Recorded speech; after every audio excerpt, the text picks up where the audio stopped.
A lo que ya venía manejando con ustedes, no sé si estuvieron en la charla anterior. No estuvieron en la charla anterior, híjole, pues esto les va a ser como muy ajeno, pero voy a tratar de contextualizar, ¿no?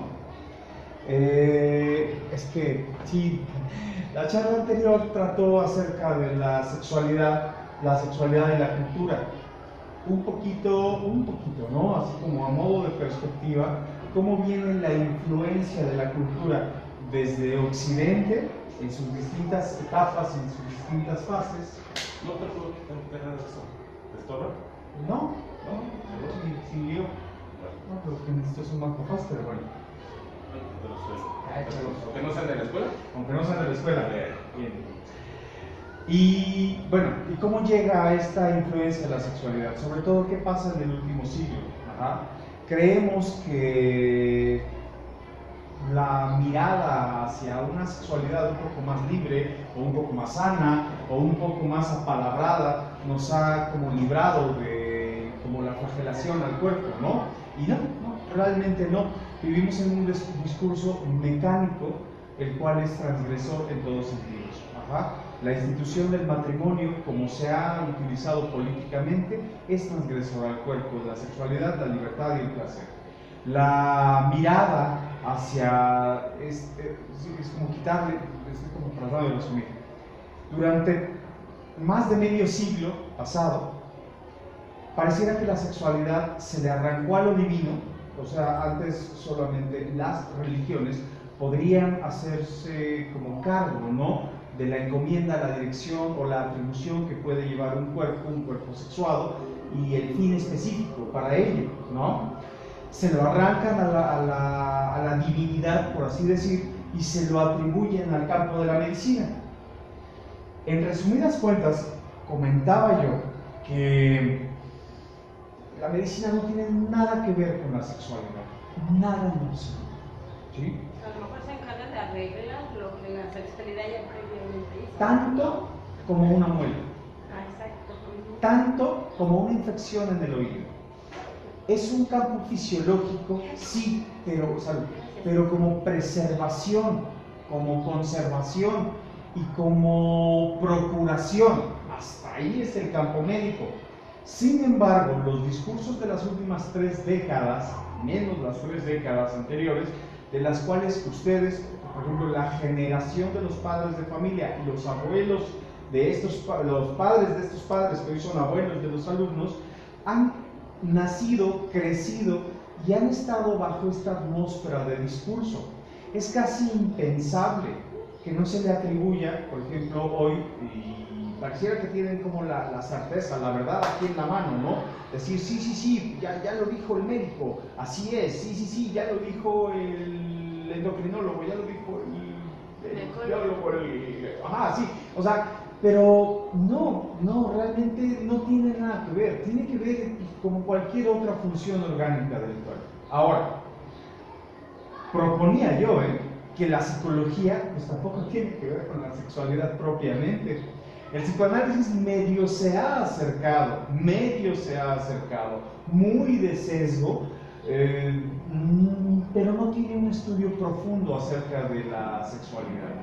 La sexualidad, proponía yo, como un aire descabellado, que era como más ligado hacia la filosofía. Pase, por favor. La filosofía en sí misma, aquí habría que considerar por qué la filosofía no tiene nada que decir acerca de la sexualidad. Son muy pocos filósofos los que hablan acerca de la sexualidad, al menos en los últimos 4 siglos. Son muy pocos, porque hubo un veto filosófico, hubo un veto del pensamiento en Occidente de 13 siglos. 13 siglos en cacería, 13 siglos en donde la Inquisición, el oscurantismo, este periodo bastante severo, era impensable que ellos pudieran escribir, que pudieran redactar, que pudieran hacer. Pero bien, la sexualidad en sí misma pareciera que tiene un corte más existencial. Y lo que está sucediendo hoy en las sociedades, no es en esta, es en las sociedades, es un instrumento político en el que, sí, efectivamente, no hemos regresado al concepto de la sexualidad por lo divino. Evidentemente, la medicina se queda muy corta. se le arranca el concepto a la medicina, al campo de la medicina cientificista, y se le está atribuyendo hacia los órdenes de ley. Para nosotros, estas generaciones, pues lo vemos como un cambio, como una especie de transición hacia la libertad, hacia la expresión. Sobre todo se nos ha vendido la idea que es hacia los derechos y las garantías del ciudadano, como una garantía política. Pero la sexualidad tampoco tiene nada que ver ahí. Lo más trágico de esto es que sus hijos crecen bajo esta atmósfera, así como los abuelos crecieron bajo la atmósfera de lo científico médico atribuido a la sexualidad, o la sexualidad más bien atribuida hacia ese campo. Sus hijos están creciendo bajo esta atmósfera de pensamiento que la sexualidad tiene más que ver con lo legal, como un instrumento político, como si la acreditación de un matrimonio lésbico gay supiera la evolución de tantos siglos, como si el castigo, por ejemplo, a los acosadores, o la separación, la división entre los asientos rosas y los asientos grises en un transporte público, fuera el máximo hallazgo, la máxima exponencia acerca de la mirada de una sexualidad por género. Lo cual es una burla, es un instrumento político. Muchos se satisfacen, por supuesto, económicamente y empoderadamente acerca de ese tipo de leyes, ¿no? Pero decir que la sexualidad se le atribuye hoy, o al menos ya está soportada hacia las garantías de ley constitucional, es un terrible error. Sus hijos crecen bajo esa atmósfera y ustedes no lo van a poder evitar, no, porque esto es a nivel globo, ¿sí? Advertirnos de lo que ha pasado en los distintos movimientos acerca de, no sé, yo siempre propongo, pues vamos a revisar los últimos 5 siglos, a ver qué ha pasado, ¿no? A ver cuáles son los discursos, porque aquí van más o menos son 4 generaciones bueno, 4 generaciones familiares, ¿no? Porque en tanto a generaciones son prácticamente 8 generaciones las que suceden en un siglo. Bueno, vamos a revisar qué pasa en los últimos 500 años, ¿no? Para más o menos poder advertirle a mi hijo, a mi hija, que cuando un chavito o una chavita le pinta, por ejemplo, un pene en la banca, o está tocándose, o está, no sé, incluso el discurso, un discurso bastante trillado, muy banal, por cierto, en las escuelas, pero ¿qué sucede? Ciertos bailes. Hay la influencia de los medios, por ejemplo, pues es un incitador, ¿no? O sea, sí, la libertad de expresión del cuerpo, la libertad de ritmo, la libertad, muchas cosas, sí, bien. Pero los chavitos es el universo que tienen. Ellos observan, se apropian de este objeto observable, lo procesan cognitivamente y es evidente que lo van a intentar reproducir, pero como en una mecánica cognitiva. O sea, ¿qué onda con mi conciencia sensorial? ¿Qué onda con mi conciencia corporal, movimiento, ritmo, coordinación? ¿Qué onda justamente con este rollo de identificación? ¿Dónde estoy situado yo? Si esto está en el medio, me apropio del medio, me reproduzco en el medio y entonces reproduzco estos bailes. Y muchos de estos bailes tienen una connotación de carga sexuosa, ¿sí? Y no voy a satanizar ningún tipo de género, pero vamos a hablar, no sé, ¿cómo? Ya ni es reggaetón, es otro ritmo, ¿no? Actual. Pero, o sea, los movimientos, por supuesto que llevan una carga de sugerencia sexual. Lo que hacen los chavitos es que pues ellos no lo hacen con una mira reproductiva, ¿no? Ni como un mero ritual de cópula. Pues por supuesto que no funciona así.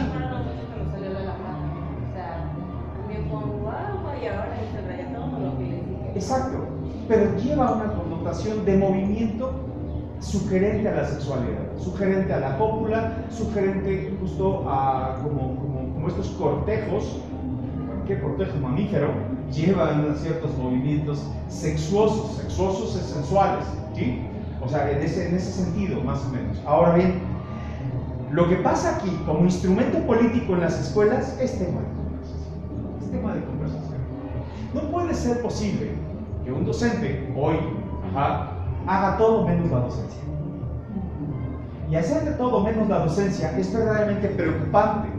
¿Por qué? Porque si ya de por sí la influencia de los medios nos atropellan con todas estas influencias de bailes, de letras, de consumismo, de imágenes superficiales del cuerpo, o sea, modelos, hombres y mujeres, que ni siquiera son reales, son hechos por computadora, y ahí se fija como la identidad, ¿no? Ya de por sí es bastante atropellante la influencia del medio, como para que el único punto crítico en donde puede desarrollar este criticismo el infante sea únicamente ocupado por un docente que está más ocupado en ver que no pase nada con lo que está haciendo ese chavito. No le puedo decir nada porque me mete un problema, ¿no? No puedo decirle a los demás que se callen porque también me meten en un problema, sino nada más estoy mediando que lo que está haciendo él no le pegue en la cultura del otro y entonces caiga una denuncia a la escuela. Estoy hablando de un ejemplo de un baile, ¿eh? Cuando un chavito hace un baile, todos los demás, pues por supuesto hay una, sí, como una connotación a eso que está haciendo, ¿no? Ok, ¿qué es lo que está haciendo? Ya sea que se lo celebren, ya sea que lo abucheen, ya sea que, así. Pero aquí de lo que se trata es como de quitarle la carga. No solo estaba bailando, sus compañeritos estaban jugando, o sea, siempre revistiendo los discursos. ¿Por qué? Porque políticamente estamos en una transición. Todo lo que tenga una carga sexual habrá que revestirlo en las conductas y volverlo como una especie de justicia por código de ley. Y eso no es formación, eso no es educación, y mucho menos es cultura. Entonces lo que más o menos resumí, la plática anterior sí se me extendió como a hora y media. Lo que tengo propuesto para el día de hoy es una serie de cortometrajes. ¿Para qué? Para más o menos aterrizar la idea de lo anterior. Más o menos, porque también sería demasiado, presuntuoso decir que este es el saber máximo, la máxima exponencia acerca de la sexualidad. Es una perspectiva. ¿Sí? Bien, me acompañan un poquito, son 3 personas, así que podemos hasta escoger. ¿Cuál escogen? ¿Por acá, por allá? No sé. Que todo tiene que ver con el tema de lo que les estoy hablando. Infantes en riesgo. Vamos a ver. Muy buena elección. Para comenzar, claro. A ver, aquí.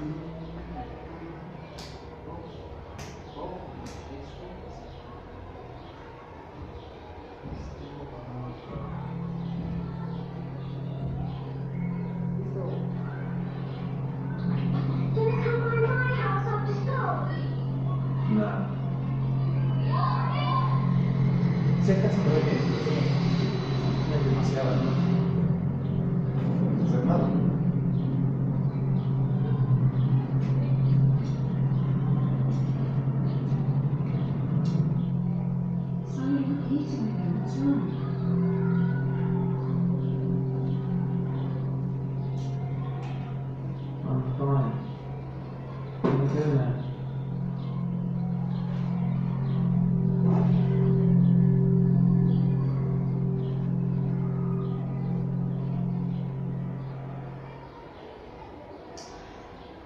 ¿Qué se les ocurre que acaban de ver? Lo primero que se les ocurre, ¿eh? Pues una niña que abusaba sexualmente como por el homicidio. ¿Por qué no pueden? ¿Qué se les ocurre? Miedo. Amenaza. Culpa. Sucia, si no quiere que nadie se entere también. Podría ser como esta reprobación así, ¿no? Esta sociedad. Desconocimiento. Por supuesto, un desconocimiento total. Sí. En ese sentido, mis participaciones en esta escuela, bueno, no son como de este ciclo, vienen desde el ciclo anterior. Ya está pegando mucho el sol, ¿verdad? Sí, es que está brutal ahí. Vienen desde el ciclo anterior. ¿Qué es lo primero que empecé a trabajar? La identificación en el infante. Lo que estoy haciendo en realidad es un estudio un estudio longitudinal. Mi único interés es publicar acerca de lo que se está gestando realmente al centro de la formación y la educación, tanto central en las escuelas como periférica en la cultura, ¿sí? Por eso lo manejo siempre como un estadístico. Empezaba por la identificación porque por ahí dicen que este tipo de, hablar del trastorno de Edipo, por ejemplo, ¿no? O el complejo, perdón, no el trastorno, el complejo de Edipo, no, pues eso ya fue del siglo pasado, esto ya no se ve, ¿no? Eso fue como de un disparate de principios del siglo XX y pues ya no tiene nada que ver. Ahora, sí, no aplica, pero bueno, si hablamos del complejo de Edipo y toda su significación a lo que se refiere, prácticamente se centra en la identificación del infante. Cuando el infante tiene una adhesión constante hacia la figura del adulto, el infante se convierte en un incapaz, está incapacitado totalmente de poder llevar su autonomía, su individuación, está siempre a expensas o a expectativa de la aceptación y el reconocimiento de que otro lo nombre. En ese sentido, sí hay rivalizaciones. Bueno, en el sentido del complejo de Edipo es muchísimo más complejo que solo una adherencia. No, es una adherencia hacia la figura del poder, destituyendo a la figura del poder social, quedándose en lo que le brinda el placer. Por eso se le atribuye, el complejo de Edipo está atribuido a la madre. Sí, la madre tiene una función importantísima. Si la madre no advierte un riesgo en el infante va a quedar vulnerabilizado. Un riesgo, me refiero, en esta autonomía. Ya he dado algunos ejemplos aquí, ya he dado otras pláticas acerca de esta autonomía. Si el chavito es incapaz de hacerse un sándwich, si el chavito es incapaz de subirse a la alacena, o sea, como retando la ley, retando la norma. Si la madre o el padre ponen el cereal hasta arriba de la alacena, allá hay una norma, allá hay una ley, allá hay un síntoma y un control, es un síntoma al final, la necesidad de control de los formadores. Porque, ¿qué razón estaría el cereal arriba? Si se requiere abajo, ¿no? Para que el infante se pueda placer de ello a sí mismo. Y es así como llega la conciencia de la autonomía. Tengo hambre, ¿cómo? Tengo sed, pues me hidrato. Ajá. Tengo un conflicto, pues lo resuelvo. Tengo tarea, pues la hago. Pero no, hay adherencias, necesidad de control y dominio. Justo ahí hay un desbanque de la otra figura. Siempre se reduce mucho al como que hay una especie de sobreprotección, o sobrevaloración hacia el concepto de niños. Sí lo hay, pero no es tan sencillo como eso, porque si el infante queda vulnerable ante su autonomía, es porque otro necesita que éste se quede vulnerable. Justo el abusador, el violador, que por así decirlo, está ahí, en medio, se atraviesa justo entre la incapacidad de la autonomía del infante, porque no es un lenguaje que se sepa, no es algo maquiavélico, no es algo premeditado, no, es otro tipo de lenguaje, es un lenguaje justamente erótico, y lo erótico no tiene que ver con lo sexual, hay un sometimiento hacia el infante, pero el sometimiento es desde el formador. El que abusa, el que transgrede el cuerpo, ya sea por tocamientos, acoso o la penetración incluso, justo se centra en este punto de vulnerabilidad porque lo sabe, lo intuye, incapaz de comunicarse. Pero esto viene de los formadores. Entonces, ahí tendríamos que cuestionar cómo son las bases de la identificación. Ya he hablado de la identificación y voy a volver a dar la vuelta a todas estas charlas en el próximo ciclo escolar acerca de la identificación del infante, sus formas de convivencia, su estructura de lenguaje y su modo de autonomía, ¿no? Pero que tiene que ver como para más o menos disipar este factor de riesgo, que si no es de los más graves, hay cosas más graves que ello en cuanto a la vulnerabilidad del sujeto infante, que una violación. Pero políticamente hoy pareciera que la violación es lo más grave que ello. ¿Podríamos ver otro cortometraje? Sí. Ahorita les propongo uno y hoy ustedes proponen el siguiente. Justo en este sentido, lo que estoy diciendo pareciera una barbaridad. Decir que una violación no es lo más grave que le puede suceder a alguien, y es tema de debate. Hoy, políticamente es tema de debate. Ajá. Si yo me centro, no sé, en un coloquio con muchos sapientes, seguro se me van a ir encima por esta propuesta. Pero vamos a ver qué pasa. ¿Y por qué lo digo?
Hola María, ¿qué tal? ¿Cómo estás? Mira, tú nos puedes contar lo que pasaba en casa de tu tío. Más tarde, que mi madre trabajaba, me llevaba a la casa de mi tío Rafael y nos preparaba la merienda a mí y a mi tío. Cuéntame qué pasa. Cada vez que mi madre trabaja, me lleva a casa de mi tío Rafael y nos prepara de merendar a mí y a mi primo, aún con mucha pena, pero a mí me gusta más el de chocolate. Ay, sí, te gusta el chocolate. Sí, pero el tío me lo da escondida, porque soy su favorita y encima no me lo pido. ¿Y a qué jugáis? Es que me da vergüenza y además es que no sé que no cuente nada y me siento la contigo.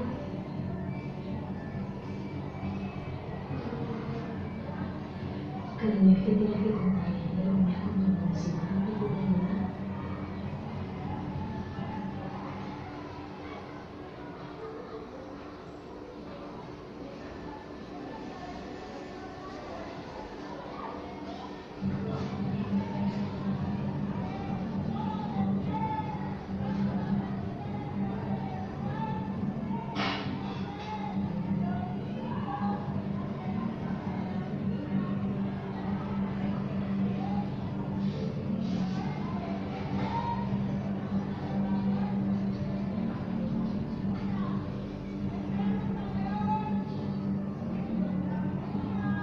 Bueno, esto puede ser dos cosas. O una llamada de atención de la niña, o algo muchísimo más serio. Yo recomiendo que vaya inmediatamente a los servicios sociales, ¿no? Que llevan un video profesional y te van a asesorar. Vale. Cuéntame, ¿qué te ha pasado?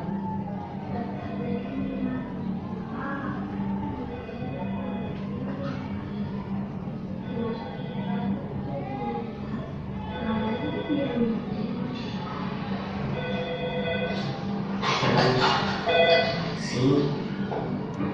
No, ahora no. No, ¿vale? Estoy en una reunión. Vale, luego. Sí, está conforme todo. Vale. Yo estoy sentada o tumbada cuando mi tío me hace eso.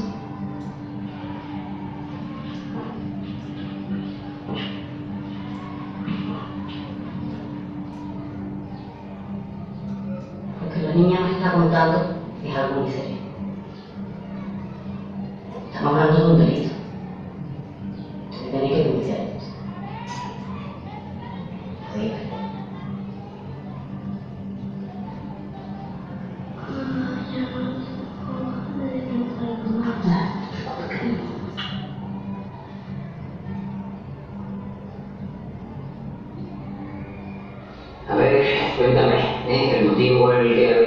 Dime. Muchas tardes que mi madre trabaja, me quedo con mi tío Rafael.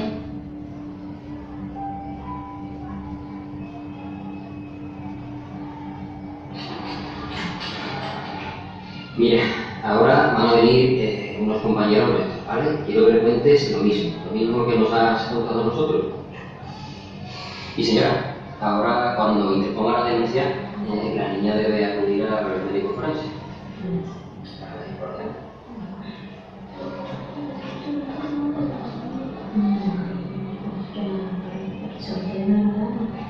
Bueno, cuéntame. La tarde que mi madre trabaja, me lleva a casa de mi tío Rafael y jugamos al juego de quitarnos la ropa. Pero él me dice que no se lo cuente a nadie, porque si no se enfada conmigo. Por lo que cuenta la niña, es muy difícil que haya indicios físicos. Tendremos que hacer pruebas.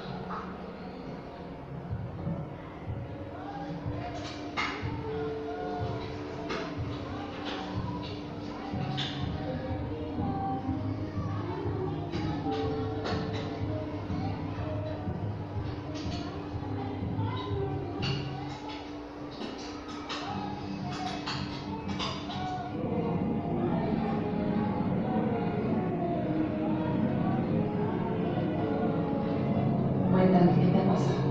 De hecho, no me gusta que me hable de esa manera. Tampoco te he dicho nada, No, vale, ya has dicho nada, no me puedo pensar. Mira, que estoy ya harto de que no cuentes conmigo para nada. pues no se trata de la manera de la que conoces, de la forma que la mira. Por Dios, ¿qué te parece lo que importa? Es tu hija, ¿no? ¿Ves? Ya lo estás interpretando de tu manera. Tú y tus conclusiones. La tarde que mi madre trabaja, me quedo con mi tío. Sí, pues las preguntas como le he hecho, las preguntas que le han dicho, ¿a que no? Pues eso es lo que digo. Tú lo sabes. Cállate, que más que dices tonterías. ¿Acaso más un barato, eh? ¿O es que son imaginaciones mías? Mira, te lo advierto, te lo advierto.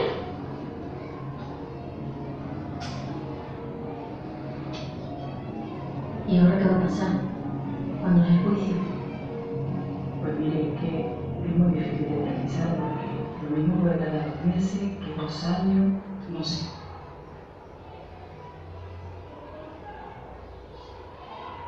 Y mi tío me intentaba convencer de que me quitara la ropa y me daba besos de mayores, pero a mí no me gustaba. Sí, bueno, pero exactamente. ¿En qué contexto se desarrollaron los hechos? Vamos a ver. Dice que ha ocurrido varias veces, pero ¿cuántas veces y en qué fecha concreta han sucedido los hechos? Dime.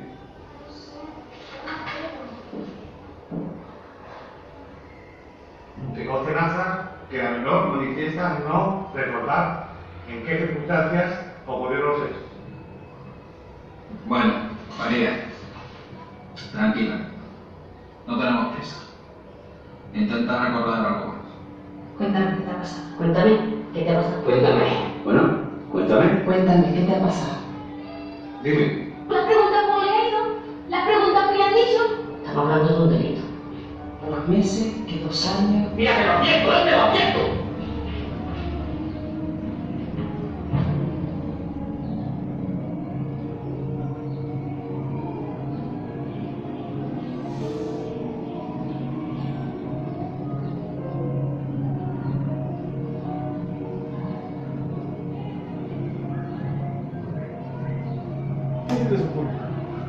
¿Qué pasó ahí?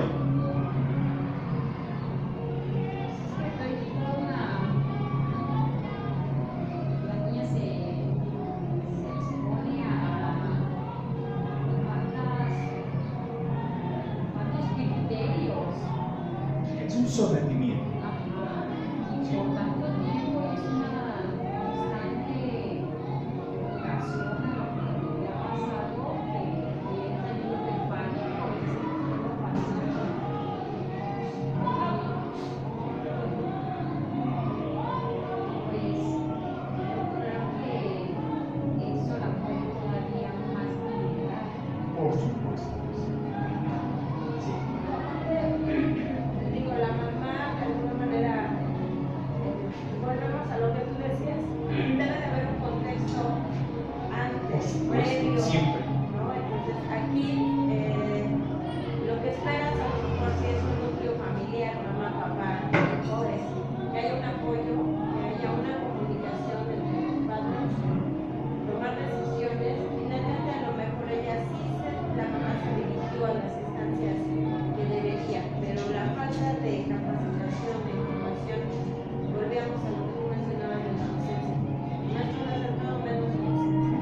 Uy, sí. Entonces, la gente con la que ella acudió era lo mismo y la misma, y la niña llegó un momento en el que no quería hablar y después ya, ¿no? Y cuando ya a lo mejor logró decirlo todo, ella con el tipo, que ahora quería fechas exactos, ¿no? La ley es muy tramposa. La ley es muy tramposa. Cuando hablamos de leyes, y me da mucha risa porque los niños de segundo, de primero, de tercero, de quinto, hablan de un empoderamiento de las leyes, como si se hubiese llegado a la cumbre, por ejemplo, de sus garantías. Aquí habría que pensar, pensando, si el infante es capaz de suministrarse tan solo su propio sueño, como para hacer uso de todo un aparato de sistema de leyes, porque parece estar visible. Por supuesto que no, por supuesto que no sabe ni lo que está diciendo, pero tampoco los padres. Y eso es lo preocupante. Eso es lo preocupante. ¿En serio? ¿Van a hacer uso de todo un instrumento? Thomas Hobbes decía que el hombre es lobo para el hombre. Somos ruines, somos malos por naturaleza. Por eso necesitamos las leyes para que nos dominen y entonces no nos matemos entre nosotros. Rousseau sugiere que no, que es más bien el sistema el que nos hace malos, ¿sí? En cualquiera de los casos, si hay una falta de conocimiento, ¿sí? Y tomamos el sistema para hacer justicia, el sistema mismo cae sobre nosotros, porque hay un desconocimiento total, como la niña. O sea, ¿es en serio? ¿Qué es lo que está buscando? Cuando han llegado algunos casos allá al consultorio, mi pregunta siempre es, ¿qué quiere? ¿Qué quiere? Lo que quiere usted no propiamente es lo que quiere el infante. No, él también quiere. Necesito la serie de entrevistas para saber qué quiere. ¿Saben qué quiere un infante? Por lo regular, volver a jugar con su juguete favorito. O sea, regresar a un estado anterior de placer en donde eso no le pertenecía. Esa experiencia sensible o una experiencia de agresión, de violencia al cuerpo sensible o al cuerpo emocional o algo racionalizado, ¿no? que lo está perturbando, porque ya no duerme, porque tal vez tiene como variaciones del sueño o trastornos del sueño, o tal vez algún trastorno alimenticio se ha desencadenado a partir de ese evento. O sea, quiere llegar a un estado anterior a ese evento. Y ese tipo de trabajo, un tratamiento por supuesto, no tiene absolutamente nada que ver con las leyes. Por el contrario, las leyes entorpecen ese tipo de tratamientos.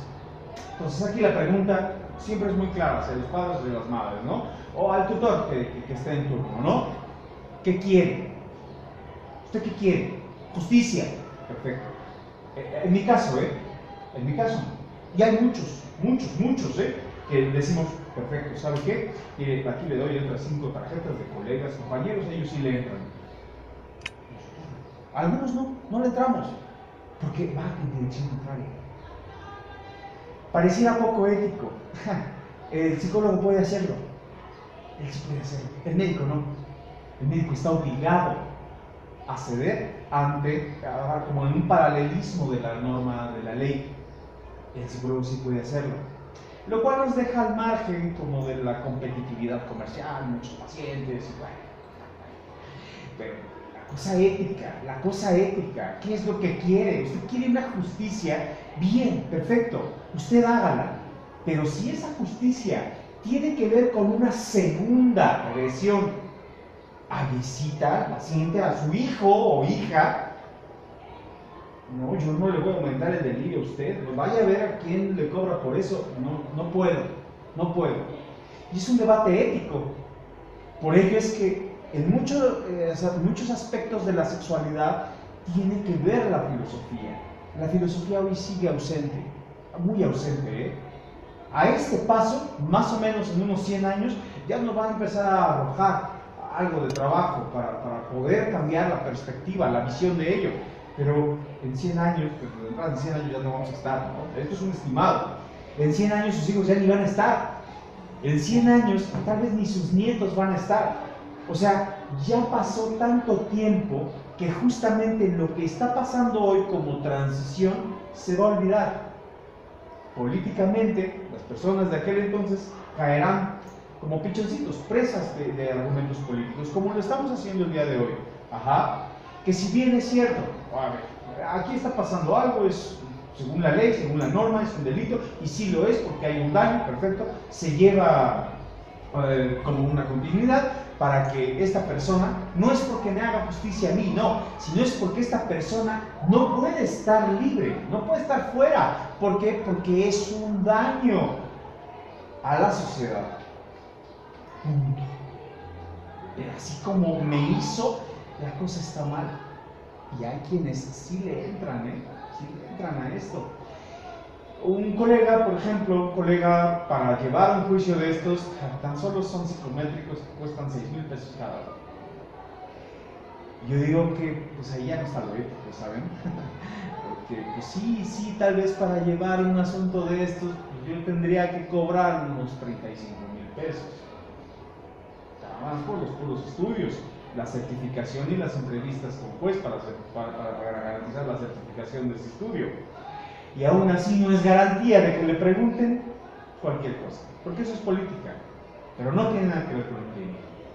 Y lo clínico a veces se acerca, al menos desde este campo, se acerca más hacia el rollo de la existencia.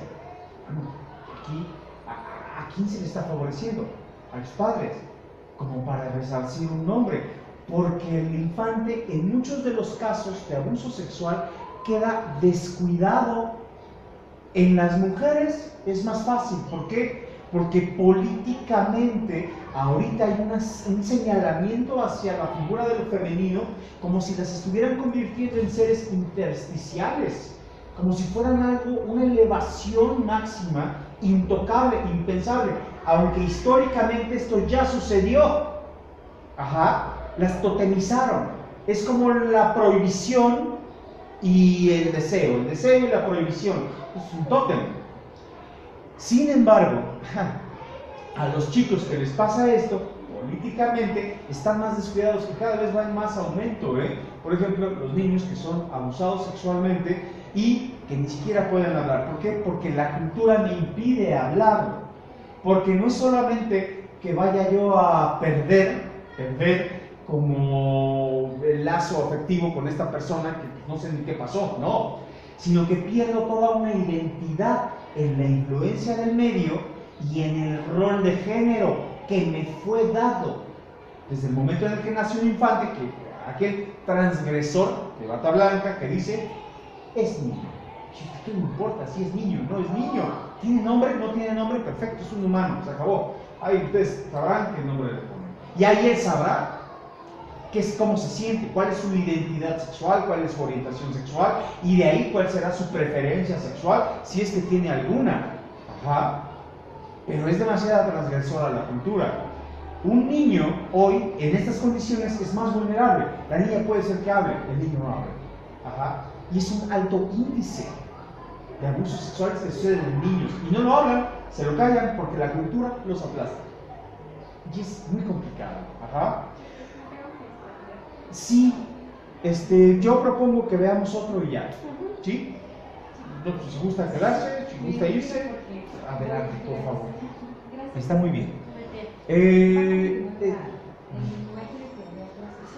Sí, tengo programado más o menos como en un mes volver con ustedes, porque voy a estar pasando a grupos. ¿Sí? Bien. Y ¿qué se les ocurre? ¿Quién de ustedes dos elige? A ver. Sobre amor y violencia. Uf, bien.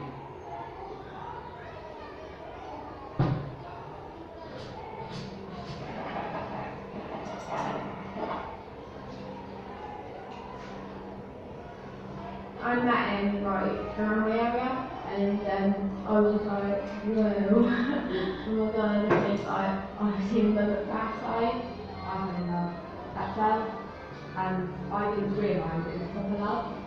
every time I spoke to them, I always got shivers, and I'm like, ooh.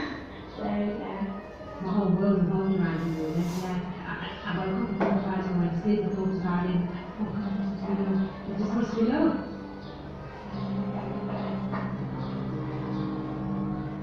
This boy, like, proper ruined me. Because I thought I was the love of my life, I'm just going to leave everybody, and I was attending him 24/7. I was with him every night, every second of the day, and I think that it was unhealthy. When I first got with him, he was really caring and that, you know, for 3 months and then it just went downhill, he just got controlling. When he started taking drugs, he started getting really abusive. When like I was around him, I used to get like really hot, and he used to like tell me as well, because like I didn't know what was going to be happening. I think it's right, and once it goes back, he just went, you know, mental. He was in the nightmares, drunk, swearing at me, and then much more face.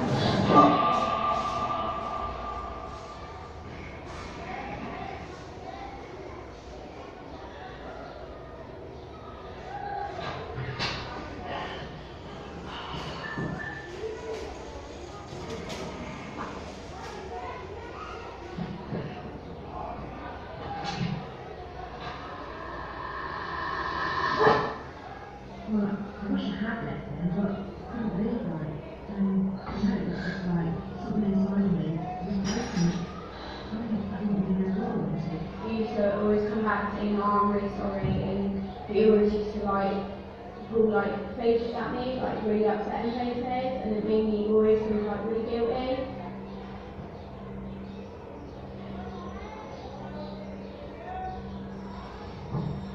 Like one minute he's like really nice, next minute he's like really mindless and he tries to make up to do. It just keeps going on and he's happy. And he promised me to stop. And I believed him. Just looked in. I just wanted him to look me back. I just wanted him to look me. He used to always like give me a cuddle, and we used to always pretend that everything was wrong and that nothing happened, that he never had it. Well, I used to believe that he told me sorry. And then he would be really sweet to me, and I used to think, oh, that, this is love.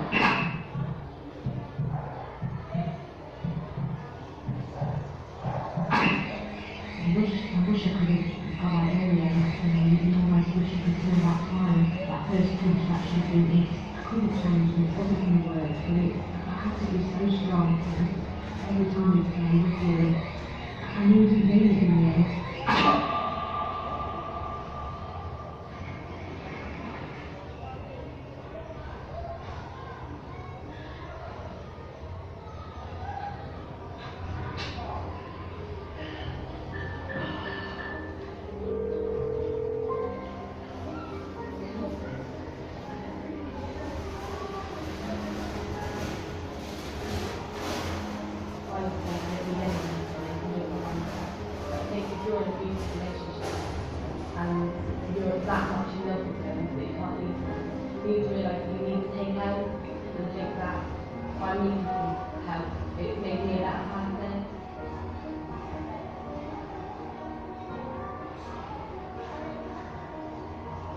¿Qué se les ocurre?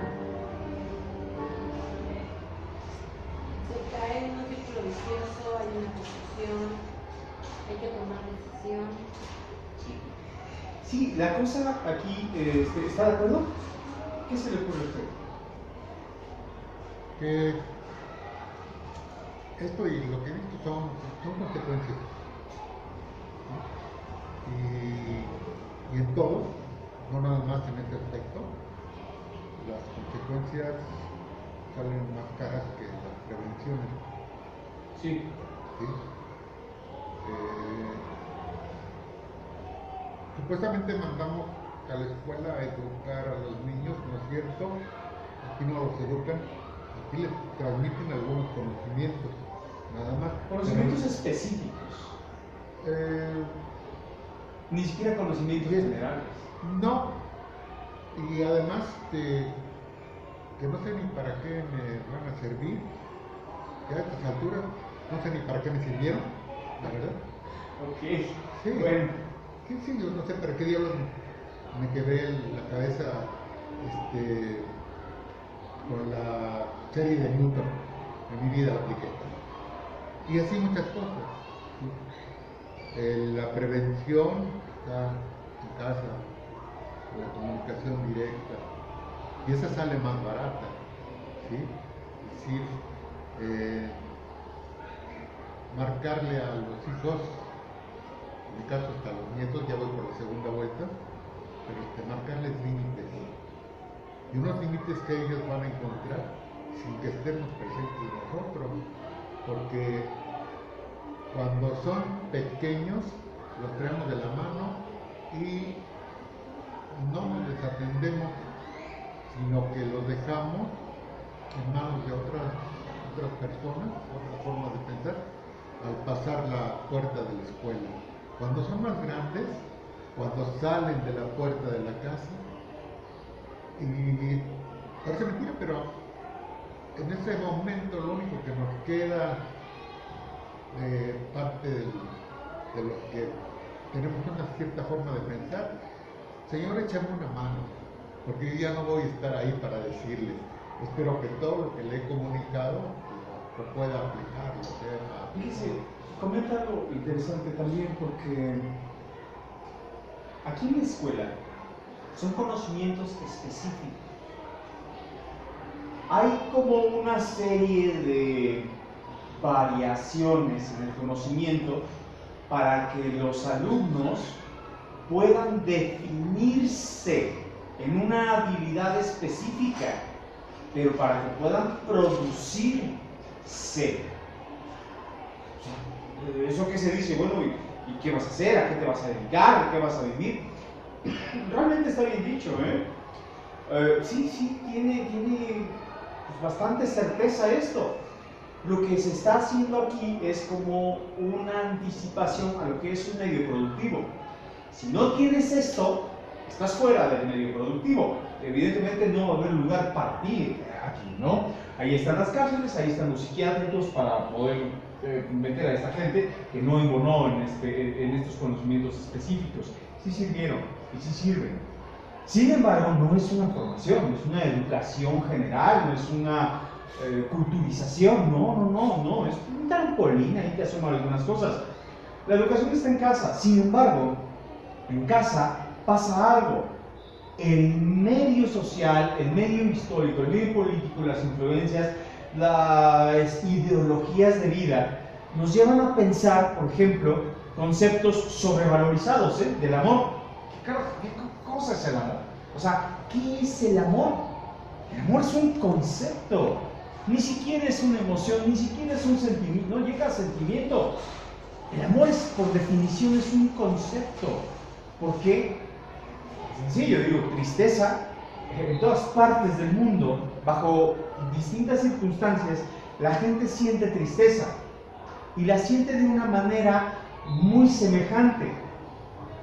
Tal vez hay una variación en el orden respiratorio, hay una depresión muscular, tal vez, las glándulas, por ejemplo, los lagrimales se activan, o sea, es como algo muy similar. Ok, eso es tristeza, es una sensación, es un sentimiento. Bien, el amor no, el amor es un concepto, porque depende del código postal, la región o el país, se vive totalmente diferente. Ponemos como ejemplo una familia del Medio Oriente, ponemos como ejemplo una familia en África del Norte, y ponemos como ejemplo una familia del centro de América. A ver, háblenme de amor. Cada quien está hablando en un lenguaje totalmente diferente, ¿no? Y así como aquí, pareciera que el amor, al menos en esta región, hay un sentido de pertenencia. Pero ¿desde dónde es el sentido de pertenencia? Desde la ausencia. Como en este ejemplo, bueno, la niña, cuando era niña, se le fue el padre, ¿no? Se le fue el padre a saber de la sobrevaloración cultural que existe por el padre. Culturalmente, ¿por qué tendrías que llorarle a alguien que se va? Pues se fue, ¿por qué no alegrarse? Oye, pues ya se fue, fíjate que ya encontró su sentido de vida, qué bueno que se va. Nos deja o nos permite a nosotros replantear nuestra existencia. En otras culturas, en otros países, sí se ve así. Aquí no, porque hay un sentido de pertenencia, hay un sentido de adhesión. Desde ahí, el concepto de amor se asienta. Quiere decir que el amor es eso que no tengo. El amor es eso que me falta. El amor es eso que quiero poseer. Pero quiero poseer no desde mí, sino desde eso que se fue. Eso puede ser padre, puede ser madre, puede ser la economía, puede ser la cultura, puede ser X, ¿no? Para cuando estoy en un sistema, como en una etapa reproductiva, tanto de afección, de afectividad, como de sexualidad, como bueno, políticamente soy un ciudadano apto para producir y generar, bueno, es cuando llega la mayor concentración de parejas. Y en ese sentido, ¿qué es lo que voy a desdoblar como concepto de amor? Justamente mi necesidad, mi falta. Dame lo que yo no tengo. Ahí de ti donde te vayas. Y ahí se empiezan a desencadenar una serie de violencias. Porque ahora te necesito. No es que te ame, es que te necesito para yo vivirme. Si te vas, y empieza la violencia. No hablemos ya de la violencia física, ¿no? Porque bueno, pues esa ya es como... Pues es simplemente el síntoma a la violencia cultural que se está viviendo desde la conformación de esa familia, o de esa pareja. Y pues los chavitos se sorprenderían.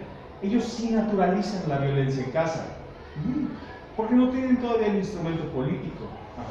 Cuando nos hemos podido ahí sentar, hablar, dibujar, jugar un poco, pues ellos se la pasan peleando, se la pasan diciendo, y hasta juegan como al grito, a esto, al otro. Sí, está bien. Desde mi postura, no les digo, no, eso está mal, nada. Les digo que plasmen, pues, mi idea es nada más dar un sentido general de que eso no solo es eso, hay otras posibilidades de convivencia, hay otras posibilidades de amor, hay otras posibilidades de afecto. No solamente es que te compre y te condicione a que si no lo haces, y si no lo haces de todas formas no es que ya no te compres, sino que aparte te pego, pero también es una situación que se está viviendo en la pareja, y entonces los infantes naturalizan la violencia, ¿no? Entonces, sobre amor y violencias, por eso. ¿Vale? ¿Los veo luego? Sí. Llamen a la banda, que se venga más banda, ¿no? Sí. Por favor.